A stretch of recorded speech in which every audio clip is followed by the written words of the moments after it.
Welcome to your personalized deep dive. You've been sending us some really cool stuff on collagen. Looks like you've been digging into YouTube videos and even some like scientific articles, huh? And you're really interested in the whole boosting collagen naturally thing. Yeah, it seems like you want to get past all the hype and, really understand how this all works. Right. So we're going to unpack all this and figure out what actually works. Sounds good to me. Yeah. There's a lot of misinformation out there when it comes to collagen. For sure. Okay, so one of the YouTube videos you sent over has this doctor, right? And he compares collagen to a big Lego structure, Oh, yeah, I've seen that one. and each Lego brick is like an amino acid. It's a good analogy, don't you think? It is. It's a great way to visualize it. And it really highlights this one point that a lot of people get confused about. When you eat collagen, your body doesn't just absorb that whole structure, Yeah, it gets broken down. right, into those individual amino acids. Exactly. Okay, so then like how effective are collagen supplements really? I mean, are we just giving our bodies a bunch of amino acids that could be used for anything? Well, that's kind of the debate, right? Yeah. There are some experts who say those amino acids, well, they could get used for all sorts of different things in the body. Right. So there's no guarantee that they'll be used specifically for making more collagen. Yeah, that makes sense. But it seems like the doctor in this video thinks that supplements, they can have a role. Yeah, he does. And there is actually, some evidence for that. Think of it this way. When you provide a concentrated source of those specific amino acids that you need for collagen, especially glycine and proline, it's like giving your body the raw materials, Okay. it needs to build with. So it's kind of like flooding the system with the right building blocks and just hoping that they get used for what you want them to. Exactly. And there are clinical trials, they've shown that supplementing with collagen can do things like improve skin elasticity, reduce wrinkles, and even help with joint pain. Interesting. But he also talks a lot about how much diet matters, like bone broth. He really emphasizes that. Oh yeah, bone broth, especially slow-cooked bone broth, it is rich in collagen, particularly type 2 collagen, which is the type that's really good for your joints. So it's not your average stock from the store. No, no, no, not at all. Okay, good to know.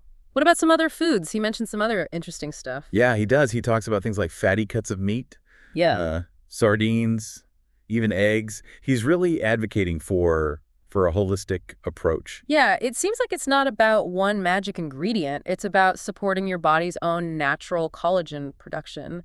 And you do that through a variety of nutrients, right? Exactly. It's interesting he even brings up stomach acid. I never would have thought about how that's connected to collagen. It really is all connected. Yeah. Good stomach acid, you need that to break down proteins properly so that you can absorb, all those important amino acids. But things like chronic stress, or if you use antacids too much, that can actually mess with that whole process. Yeah. Wow, that's a good point.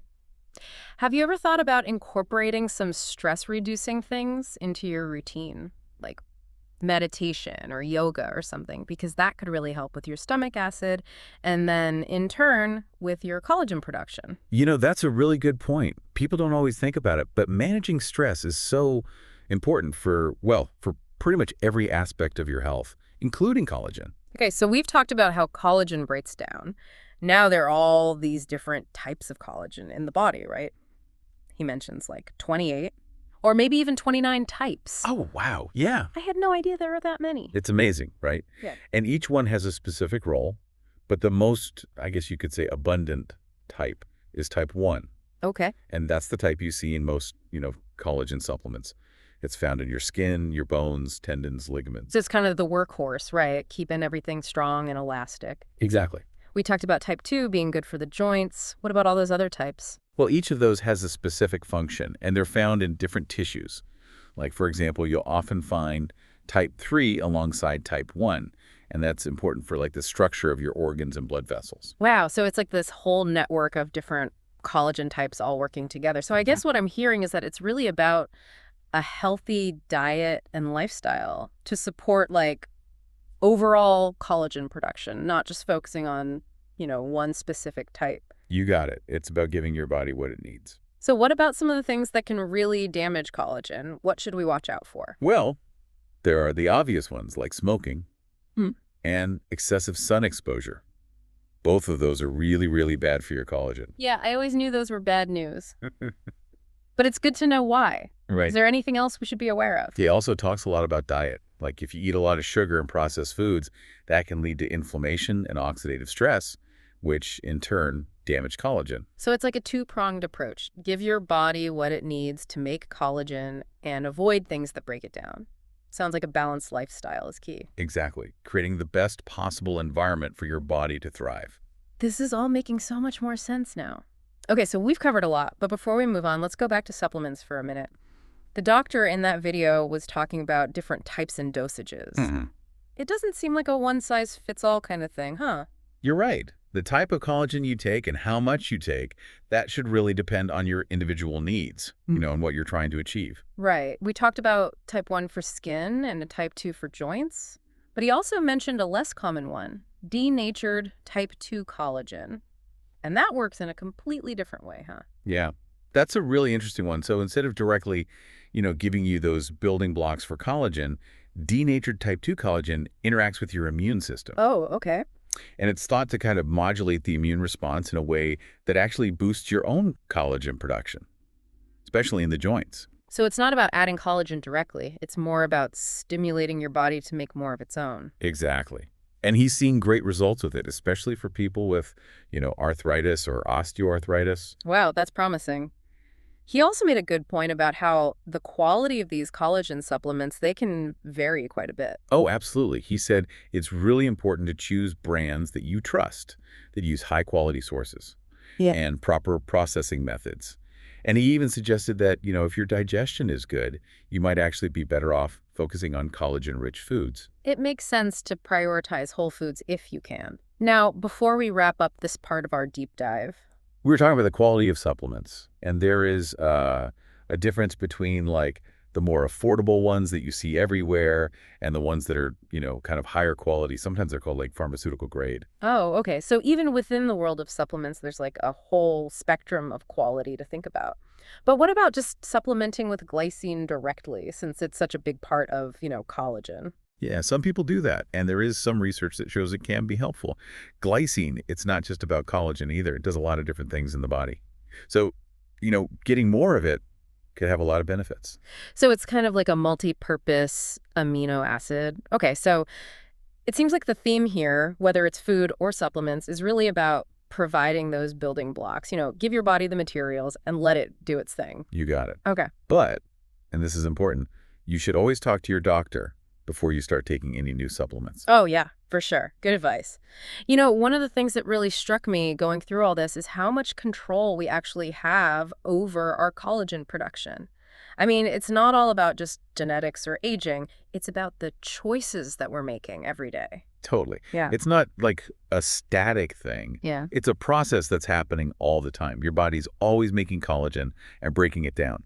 And your lifestyle choices really do have a huge impact on that. So it's kind of like a balancing act. You can either speed up that decline or you can slow it down, depending on what you're doing. That's a great way to think about it. The doctor, in that video, he mentioned how collagen production does naturally slow down as you get older. Like it starts to decline in your mid-20s. But how fast it goes down really depends on your lifestyle. So that's kind of empowering and also a little intimidating, right? It's like we have more power than we think, but there's also so much to think about. Diet, supplements, stress, sun exposure, all that stuff. It can be overwhelming, Where do you even start? Well, that's where personalized guidance can really help.